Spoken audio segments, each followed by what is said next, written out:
Now that I'm retired, I realize how hard it can be to stick to a budget. One thing I don't find hard to do is to take my Golden Years vitamin every day. It gives me the extra iron and other vitamins and minerals I need to stay healthy. With a well-balanced diet and exercise, I can enjoy my retirement in good health. Here's to Golden Years and to good health. Flat screen TVs, computers, non-fat this, non-fat that. These days, everything's changing, making it harder to choose even the simplest things. Well, at least one thing has stayed the same. Grandma Kronk's coffee cakes, proving the good old days are still here. Dieting? Again? Do you find it hard to resist all those delicious, sweet, rich desserts? Well, why should you? Now there is something you can eat that won't make you feel guilty. It's Fabulous Brownies made by Fabulous Foods. That's right, a rich chocolate brownie made with real Belgian dark chocolate that is low in calories and only 2 grams of fat per bar. Now you can enjoy dieting. Try Fabulous Brownies and stick to your diet. We are all aware of the thousands of men, women, and children that face hunger every day. And yet, people in need are often forgotten in our very own communities. You can make a difference in their lives by supporting Soup Kitchens of America.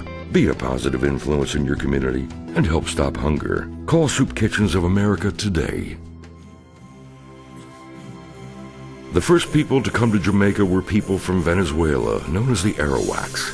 They are thought to have come to Jamaica in 2 waves, the first in 650 AD and the second in 900 AD. They were then joined by the Caribs, who came from Guyana.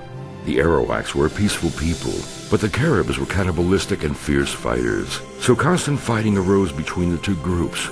Columbus came to Jamaica in 1494. He named the island Jamaica because he heard the natives call it Zemaka. He brought smallpox and other horrible diseases to which islanders had no antibodies. Jamaican history says most of them died out soon after Columbus arrived, and that Columbus was an enemy to the surviving natives. He then left to return several years later on his last voyage to the New World. During this voyage, he spent a year stranded on Jamaica trying to rebuild his boats. The first Canadian woman to achieve recognition as a painter was Emily Carr of Vancouver Island, British Columbia. Emily was born on Vancouver Island in 1871 when the island was already a prosperous trading hub. Emily's passion for art put her at odds with the genteel expectations of her family, and she was often without their support. She made a modest living teaching art classes and taking in boarders, but she saved every penny she could to finance her adventures. 2 trips to Europe gave Emily the formal training of a painter, but her inspiration came from her solo treks into the tribal lands of Western Canada. They were the only place she could see her favorite subjects, the totem poles and art of the rapidly dwindling First Peoples of Canada. Unsatisfied with her early attempts to paint the poles in a realistic style, Emily returned to more modern techniques. This later work was full of color and emotional vibrancy that captured not just the heritage of the poles, but Emily's emotional response to viewing them in their native forests.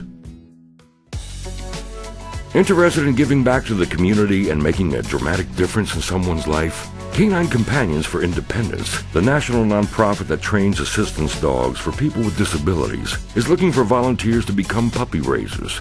Puppy raisers mold young, curious pups into enthusiastic and responsive adult dogs, ready to meet the challenges of becoming assistance dogs. Call CCI at 800-572-2275 or 572-BARK or visit caninecompanions.org.